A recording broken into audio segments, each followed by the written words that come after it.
Warahmatullahi wabarakatuh. Baik, ibu-ibu yang dirahmati Allah Subhanahu wa taala. Baik, kita mulai ya tawajuh ya. Saya minta tolong selama majelis tak ada yang berbicara, tak ada yang main-main handphone ya. Karena adab dalam majelis itu nomor 1. Ya. Ayo ibu-ibu, kita ta'azim wal ihtiram, kita agungkan dan muliakan majelis. Siapa saja yang duduk di sini, agungkan, muliakan. Ta'asur fil qalbi, kesankan dalam hati, maka insya Allah nanti Allah berikan kita kekuatan untuk mengamalkan dan menyampaikan. Hari ini banyak orang datang ke kajian-kajian tapi pulang-pulang tak ada kesan, tak ada perbaikan dalam kehidupannya. Kenapa? Karena selama majelis fikirnya nggak di majelis. Badannya duduk di majelis tapi fikirnya di rumah, di pasar, di mana-mana. Maka sia-sia datang dalam majelis. Maka buka matanya, konsentrasi, dan insya Allah nanti yang mendengarkan akan lebih paham dari yang bicara. Nah, syaratnya apa? Mesti tawajuh. Jadi hadirin dirahmati Allah Subhanahu wa taala. Sengaja Allah taala menciptakan kehidupan dunia ini untuk siapa? Untuk manusia.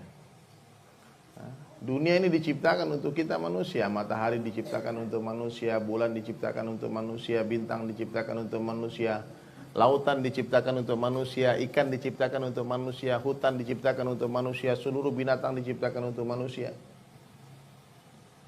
Jadi seluruh dunia ini hadirin mulia Allah ciptakan untuk kita manusia. Tapi manusia diciptakan bukanlah untuk dunia ya.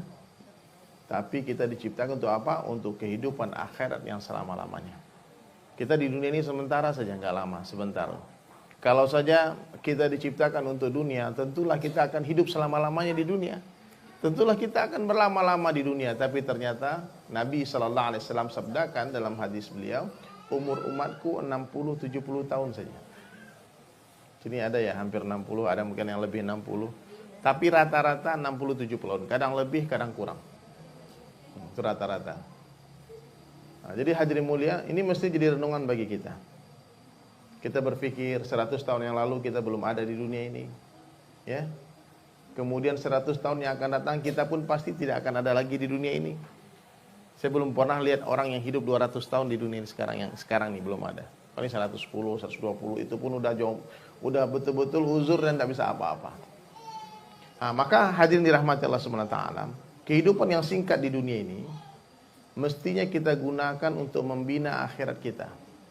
Kita mesti pahami surga itu dibangun di dunia, neraka pun dibangun di dunia. Ada orang yang hari ini sibuk mati-matian menuju surga, ada orang yang sibuk mati-matian menuju neraka Allah Ta'ala. Ada orang yang berjuang mati-matian sungguh-sungguh mengorbankan harta dan dirinya untuk mendapatkan surga Allah. Ada orang yang berjuang habis-habisan mati-matian mengorbankan harta diri, pikiran, tenaga, air mata, darahnya untuk apa? Untuk masuk ke neraka Allah. Nah, jadi dua saja jalan di dunia ini, ada dua tempat di akhirat. Kita diberikan Allah Ta'ala fasilitas, akal untuk berpikir, mata untuk melihat, telinga untuk mendengar, dan Allah beri kita kebebasan memilih. Kamu pilih jalan mana? Kalau kamu pilih jalan ini, tujuanmu sana. Dan Allah never make mistake. Allah tak pernah buat kesalahan. Allah nggak bisa dikomplain. Ini kan maunya Allah nih aku masuk neraka. Enggak. Allah berikan dua catatan hidup kita. Kamu pilih, kata Allah, terserah. Kamu mau pilih jalan ini, kamu selamat. Kamu pilih jalan ini, kamu celaka. Maka dihantarkanlah nabi-nabi.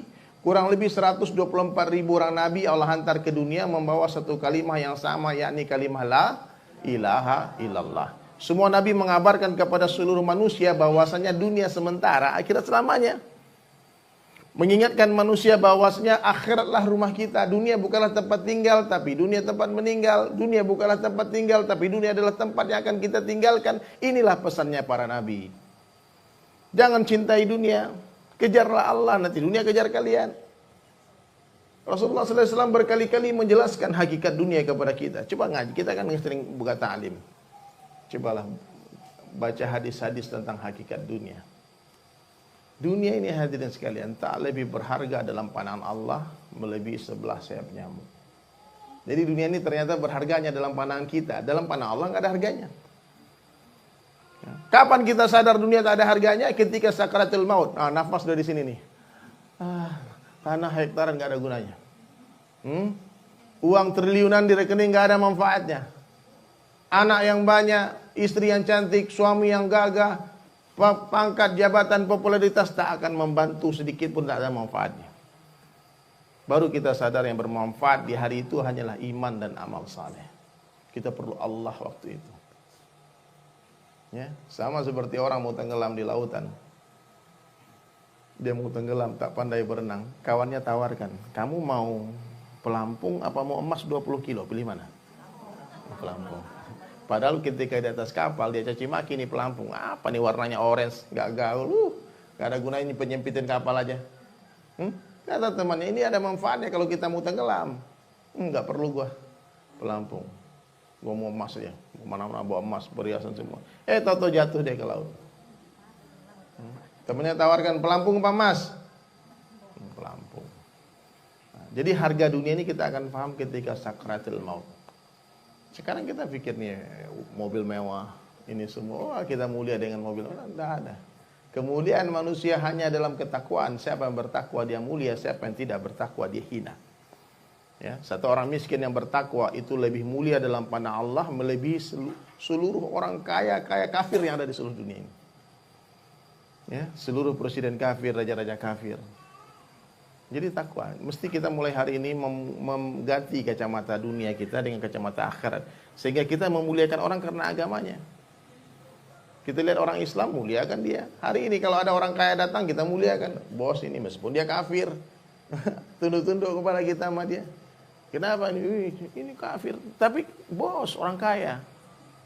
Disiapkan tempat duduk yang bagus. Dan ngomong kita pun hati-hati, jangan sampai dia tersinggung. Nanti nggak keluar modal.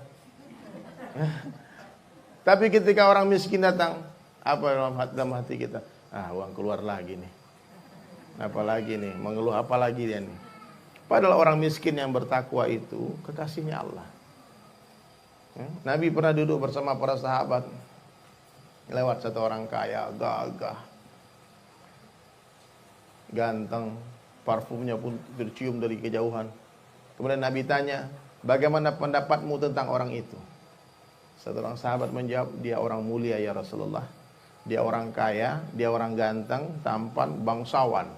Kalau dia datang kepada satu orang perempuan, kepada satu orang laki-laki dan meminang anaknya, semua pasti berebut mengambil dia menantu. Kenapa? Dia orang kaya. Nabi diam. Kemudian lewat satu orang pakaian compang-camping, miskin, sahabat.